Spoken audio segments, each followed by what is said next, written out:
I'm here with Czech YouTuber Karel Kovář, who also goes by the name KOVY. He has over 700,000 followers on YouTube, and his most viewed video, a parody of the song Despacito, has over 9 million views. He recently came out with his autobiography, and he's only 21. Thank you for coming into the studio. Thank you for inviting me. When did you realize that you could use YouTube as a creative outlet? Well, it was like 6 years ago when I started. It was out of a boredom, because me and my friend, we were like between high school and a grammar school, and we were kind of bored, so we were thinking, what can we do? And back in those times, Minecraft was very popular, so we started to film what we've done in the game, and we put it online, and no one cared, because we were making the thing that everyone was making, so we weren't sticking out of a crowd. But then we realized that we have to do something different, so we started with parodies and some different kinds of videos, and people liked it, so they started watching, and since then it's like 6 years ago. Yeah, it's a long time now. And how old would you say that your viewers are?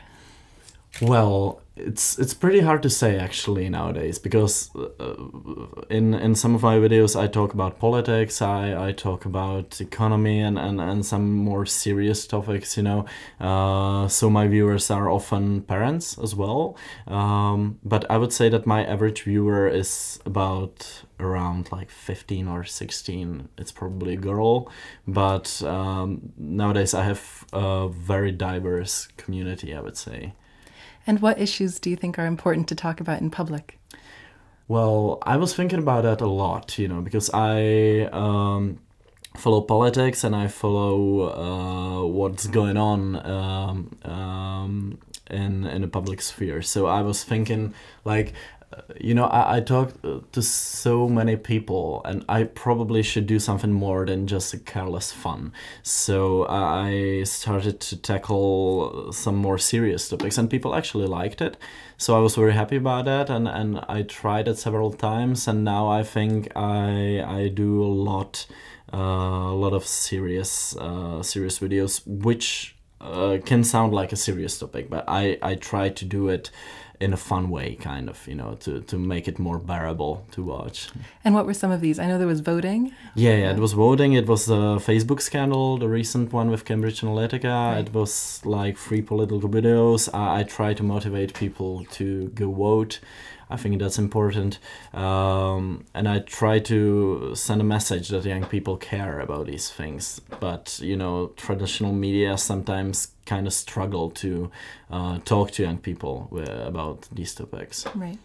Do you feel that there was a threat that some viewers would stop watching your videos after you started? Definitely, yeah. It's kind of controversial, so some people were like, I won't watch you anymore because, I disagree with you, but I was like, well, do I really want someone who can stop watching me just because he disagrees with my opinion? I think that's a common thing, and my best friend on high school, we disagreed all the time and we argued, and that's the best, because your viewpoints are questioned and you have to think about your opinions. If they are right, you have to argue about it. You have to think, why do you think that, questioning everything. So that was very good for me, and I think, and I try to tell my viewers that this is the right thing. If they disagree, that's a right thing. That's nothing bad about that.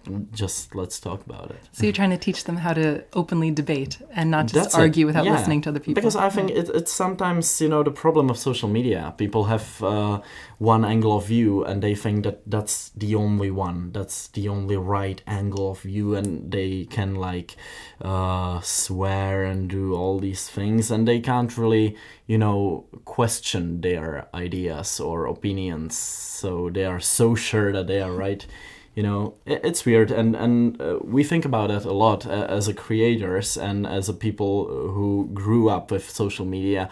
What are the effects, of Facebook, of Twitter, of all those social medias? And I think it's definitely, and a lot of people talk about it now. It's like creating bubbles, these opinion bubbles, and people think that there is only true only truth, and because that's all they see on their feed, you know, their Facebook algorithm, it's not about questioning their truth or... It's easy to choose like what they're viewing. Yeah. And what is it that makes you such a great YouTuber and puts you among the top?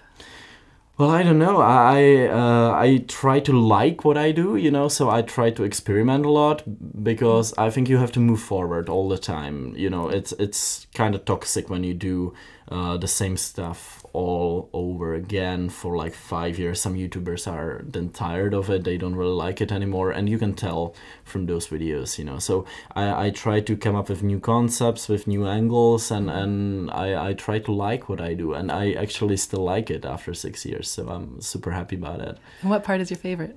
Well, it depends, you know, because I have like a weekly concept of videos, you know, I release it weekly, which is not really, lately I'm not successful in being like constant with my uploads, but 1 week I want to talk about something serious, I do that, and I like it that I did that, and another week I just like to make something, you know, goofy and funny in a wig or something like that, you know, and I like it as well. So it really depends, yeah.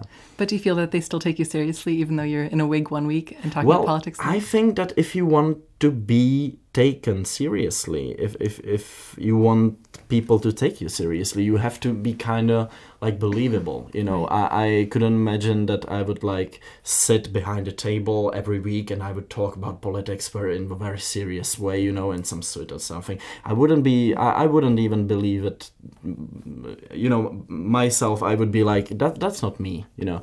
So I think this is like the part of me that's like goofy and crazy, and people notice it, but they can tell the difference, you know, when I'm serious and when I'm not.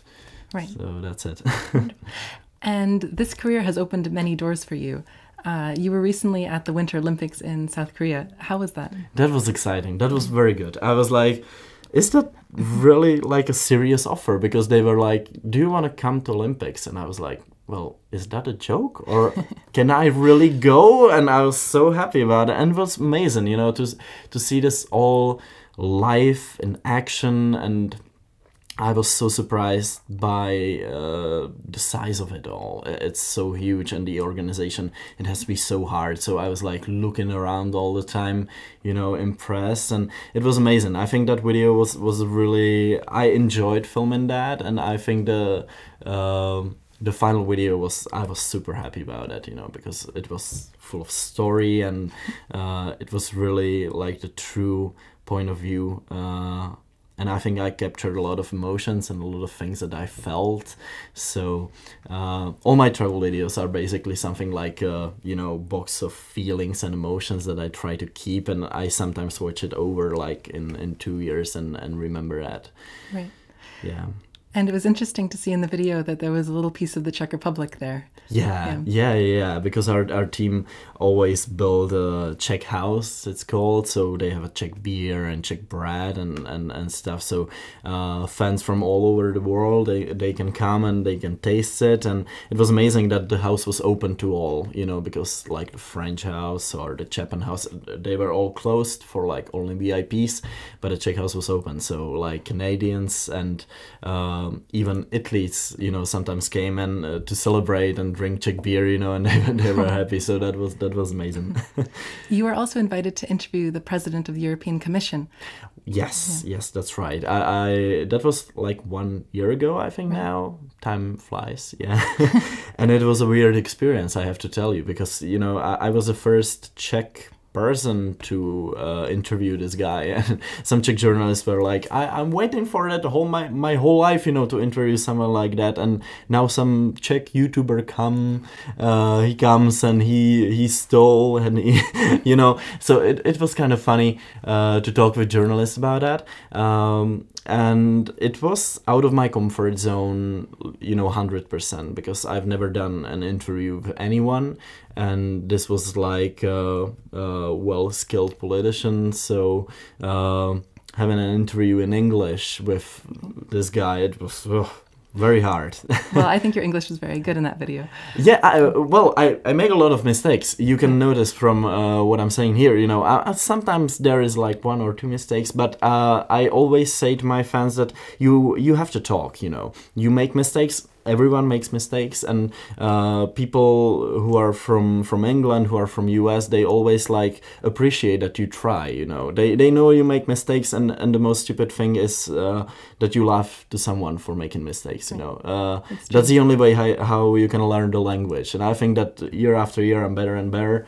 I remember when I started high school, I was the worst in the class, you know. I was the worst in English, and I was like, wow, I have to do something about it, you know. It's so important to talk English nowadays. But then I started to watch some English YouTubers and some series and some movies, and I wanted to understand. So I basically stopped it after every 10 seconds to translate the words, you know, just to understand what is going on in the show or something. And that was so helpful. So yeah, I'm glad that I tried. So you have to try. You can make mistakes, but you always have to try and speak.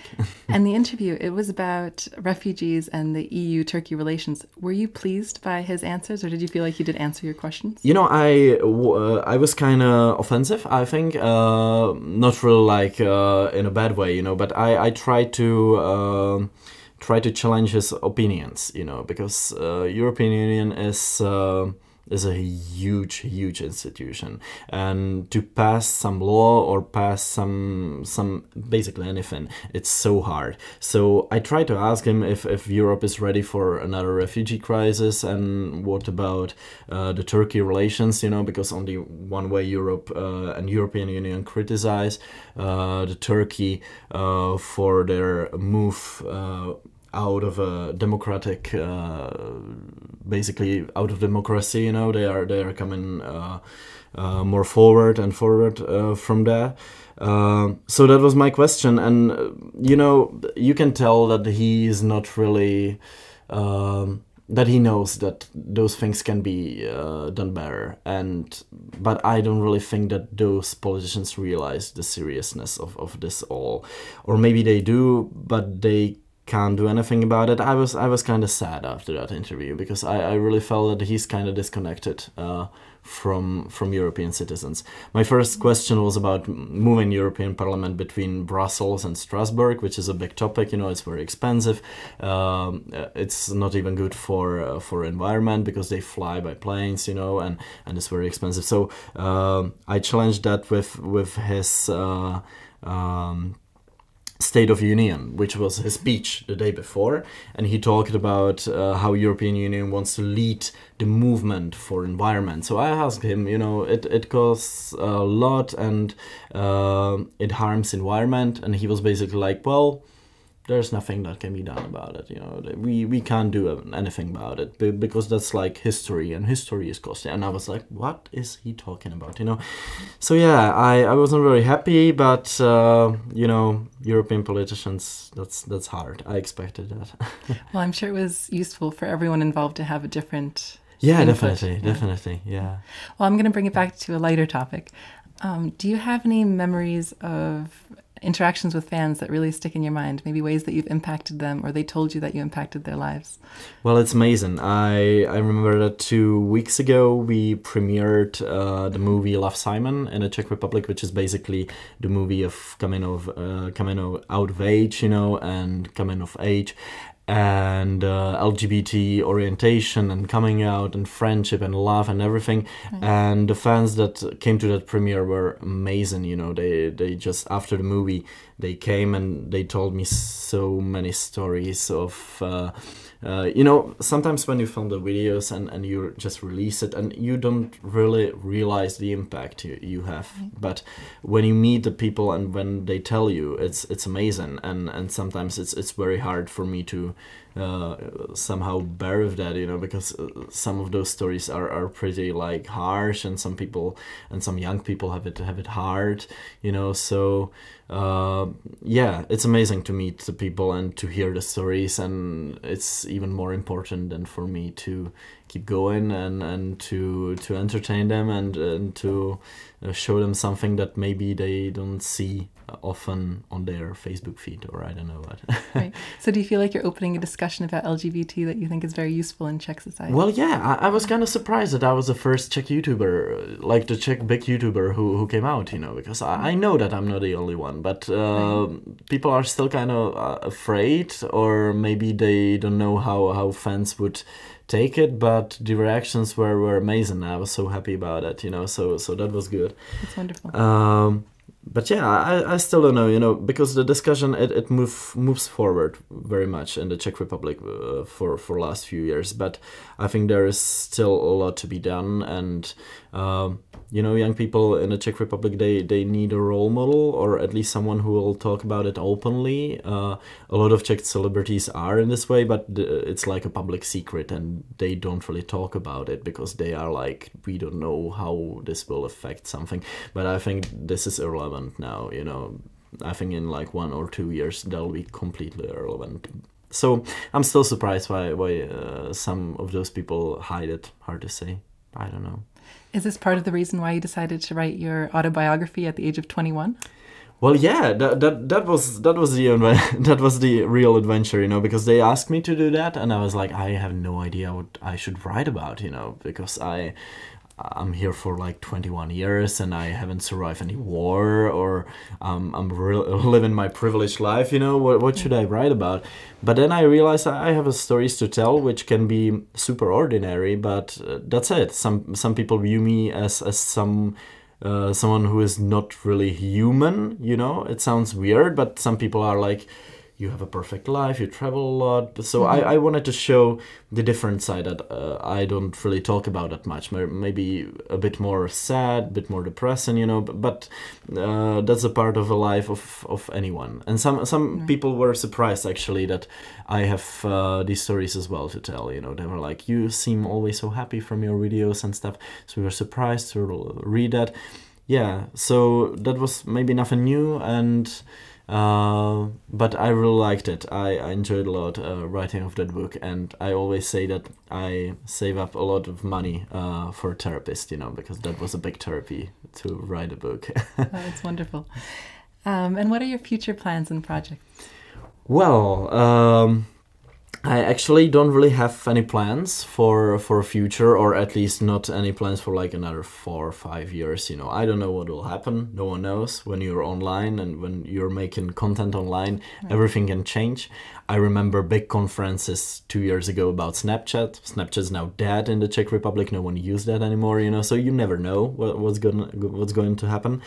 So I don't know. We're starting a new show now on one internet TV. That's very exciting. I'll be interviewing the people I care about, and people can send over their questions, and it'll be live, so they can come live to see that. And I'm very excited about that. That'll be like, I hope I'll get better in interviewing people, you know. Jean-Claude Juncker was the first one. Now I'll interview maybe someone who, it'll be maybe on a light note, you know, or someone not really political, or no politics involved, maybe.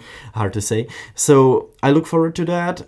Maybe I have some more projects to come, but I don't know if I want to share it now. Yeah, maybe I'll keep it secret. Okay, it'll be a surprise. I look forward to watching the videos that you come out with. Thank you. And thank you for coming into the studio. Thank you very much for inviting me. Anytime.